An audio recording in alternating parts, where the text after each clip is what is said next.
But before we start, it would be so much appreciated if you would subscribe to my channel, like the video if you enjoy it, and maybe leave a comment down below. These simple clicks would mean a lot to the future of this channel and really reward the effort that I put in every day. And now, without further ado, let's go. Here is my story. Around the time my wife cheated, we had been married for around 15 years. We met in college, got married, and started having kids a few years later. I never thought anything was wrong, which I am sure some people roll their eyes at, but I mean, things seemed fine. We got up in the morning together, had breakfast with the family, and then went about our day until coming home in the evening. Then we had dinner and spent some time together as a family. Our intimacy hadn't changed at all. Sure, it was nowhere near the level when we first got married, but it still was pretty good for a couple who had been married as long as we had. I think if my wife had shown some signs, it would have been a lot easier to digest, but she didn't. Even after all these years, I still can't see any signs. Maybe she had put up a mask for me that was so good I was unable to see through it.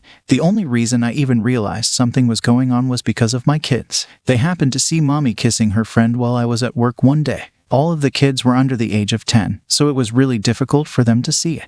When I got home, they innocently asked me what was going on. I can't tell you how hard it was to keep up a facade for my kids, but I did. My response was to smile at them and tell them I'd talk with their mother that night. I did just that. My wife was taken aback. She said the kids were mistaken and she was just giving her friend from work a hug. He had dropped something off for her, is what she claimed. It's crazy how genuine my wife sounded. I almost wanted to believe her, but I knew my kids wouldn't make something like that up. Plus, it wasn't easy to confuse a kiss with a hug. However, I let my wife think that I believed her and decided to go old school. I hired a PI to find her. We had the money, so I figured it was a good way to make use of it to get proof. Within 2 weeks, I had my evidence and presented it to my wife. She didn't have much to say. All she did was cry and cry, going on about how the coworker she was seeing was her soulmate. It wasn't planned, of course, it just happened. At that moment, I knew my marriage was over. There was just no way I could stay in a marriage with a woman who cheated on me, called my kids liars, and tried to make it out as if they were the bad ones. If I hadn't hired a PI, she probably never would have even told me the truth. I had to start the divorce process. She did beg me to stay, but eventually slinked off to go be with her AP.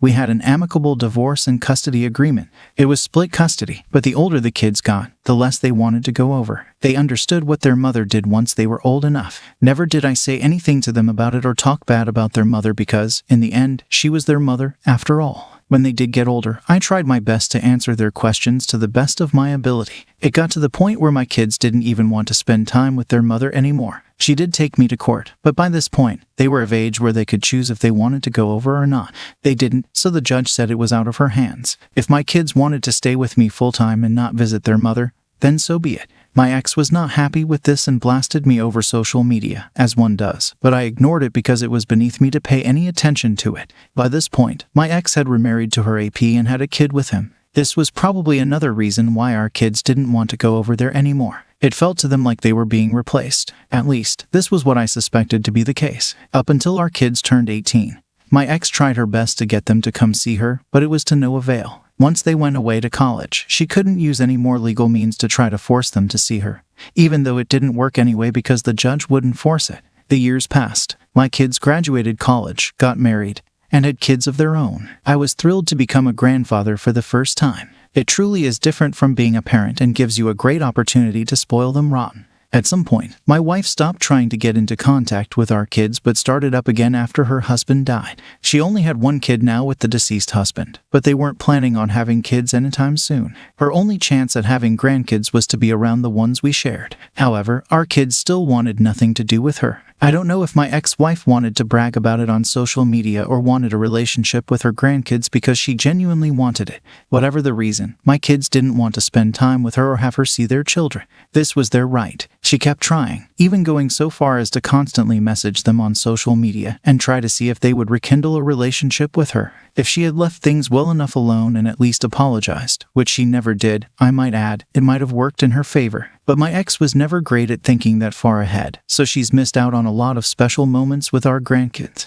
I remarried myself a few years ago, and my second wife has become more of a grandmother to my grandkids than their biological grandmother ever has been. They barely even know of her existence. She's now quite lonely because after news of her affair came out, my ex lost a lot of her friends and even some of her family members. They turned against her because they didn't like what my ex had done to me. We never had any issues with each other and still reached out to me now and then. I wasn't as close to them as I once was, but we continued to talk to each other a few times a year. While I have a rich family life, my ex is now a bitter and lonely widow from what I have heard. Even her child with her deceased husband isn't very close to her. They have distanced themselves from my ex for some reason. I didn't care to know why, but I could come up with a few reasons why they would do that. Had my wife not stepped outside our marriage, she wouldn't be facing her golden years alone and with no kids or grandkids to share it with. I didn't have an ounce of pity for her because she made her bed, and she was going to have to continue to lay in it until she took her last breath. When you hear about cheating spouses, you rarely get a glimpse into how it can have an impact on their life even decades later. This is a perfect example of this. Your wife truly did have it all: a great spouse, kids, family, and friends. She threw it all away because she believed she had found her soulmate. There were so many other ways she could have done it, but instead, she chose to take the easy way out and cheat on you. Amazingly, she was willing to go so far as to blame the kids and brand them as liars. Based on this alone, it's no wonder that your kids want nothing more to do with your ex. The same goes for allowing their children to be around her as well. She could have tried to make amends in some way, but it seems like your ex just kept digging her heels in. Continue to enjoy your life with your new wife, kids, and grandkids. Let your ex continue to be a bitter, angry person. Now, let's move on to the second story. I was married to my ex-wife for 10 years. The two of us got married straight out of high school. People warned us against it, telling us it was way too soon and we should just wait, finish college first, start a career, and then see where we were at, was what they wanted us to do. Me being a fool in love meant that I didn't care what any of them had to say. We had been dating since sophomore year of high school, so I thought I knew everything and found my forever person.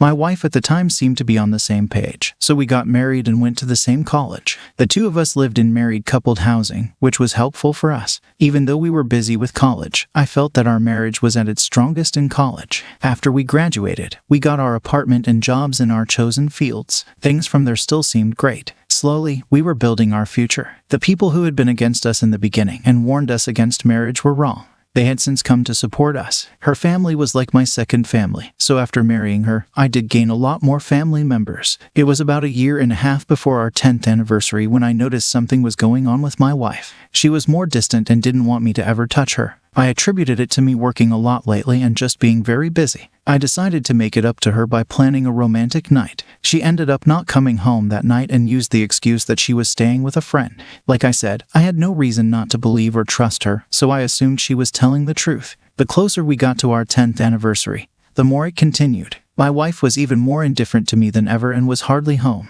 It was at this point I realized the chances of her having an affair were high, so I used one of those Apple AirTags. I was ashamed to use it, but I had to find out. Instead of going to a friend's house like she said, she was across town in the opposite direction. I drove there and waited for her to come out. She did come out arm in arm with some heavily tattooed and pierced guy. Compared to my straight-laced self who always played by the rules, it was quite a shock. I took a video and quietly drove home. When she got home, I didn't say anything and just played the video for her. After the shock wore off, she started yelling at me for planting an AirTag in her car and following her. It was creepy, apparently. The logic she was spewing was just very hard to follow. I just waited until she quieted and asked why. My wife claimed she needed someone more exciting and not as boring as I was. Working hard to provide a good life for us wasn't what she wanted. I pointed out that by working so much, I was able to help us afford our nice house, car, etc., but my wife just told me she wanted more. If what she wanted was something more, then I was fine with that. True to her word, my wife wanted out as quickly as possible.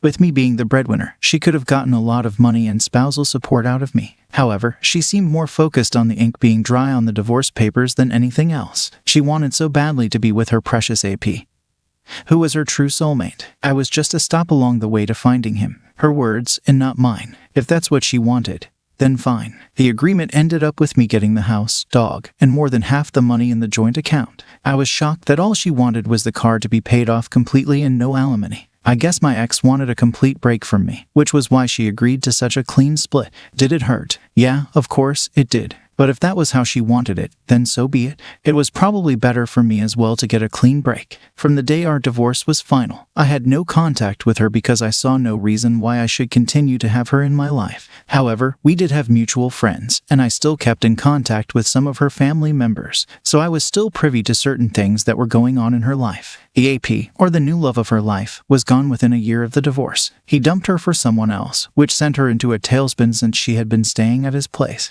It left her with no place to go. My ex couldn't go back to her parents because they had disowned her pretty much and still talk to me to this day. Last I heard, my ex-wife had been living in a small apartment with her sister and the new love of her life. She's working 2 jobs to make ends meet and is in debt. Had she pushed for more during our divorce, then she would have had more money as well as alimony to fall back on. I mean, I wasn't complaining, but if she had been thinking with her head instead of her heart, she would have been better off. To make it weirder, her new boyfriend has the same name as me. I'm not sure how to feel about that, so I choose not to think of it very often or at all. It just seems a little taboo to date someone with the same name as your ex. Like, you wouldn't date someone that had the same or similar name of a family member. So why with the same name as your ex-husband? It just didn't make sense to me. But when it came to my ex, there were a lot of things I didn't understand and would probably never understand either. She was my past anyway, so I didn't need to worry myself sick. When it comes to my ex-wife, it's been a few years since our divorce, and while my ex's life has been a downward spiral, mine has been great. I got remarried about 3 years ago, and the 2 of us are currently having our first child. Trusting another woman was difficult for me, so it took me a while to even think about dating again. My now wife was very patient, however, and was willing to wait for me as long as she needed eventually. I felt ready to date again, and it led to a second marriage. I have even reached a new level of success. My wife and I managed to sell the old house I had with my ex, buying a bigger one, and even have savings to spare. Both of us had lucrative careers, though my wife planned to go on maternity leave once the baby was born. If my ex knew about my new life, then she has yet to reach out to me. I doubt she ever will, which suits me fine. There is no need for her to ever speak again, but sometimes I do wonder if she regrets having an affair and hurrying through a divorce so she could be with her AP. Chances are my ex regrets it, but what comes around goes around. For my ex, truer words had never been spoken. Opus, I love my reaction. The same you use at the end of your post because it is so true. What comes around will go around. It might seem like the person who hurt you has it all and will never face consequences for their actions, but they will one day. It might be a subtle consequence, or, in the case of your ex-wife, the consequences are big and have a lasting impact on their financial future. It's so great that she didn't try to push you for alimony or strap you for cash after your divorce. I have heard that this happens to a lot of divorced men, so I'm glad she was naive about it for your financial sake. Congratulations to you and your new wife, as well as your unborn baby. This gives others hope that there are other fish in the sea and happiness can be found again. It's not very easy, but it is possible. If you liked it, please support us with a like as well as subscribe to our channel. Write in the comments what you think about the story.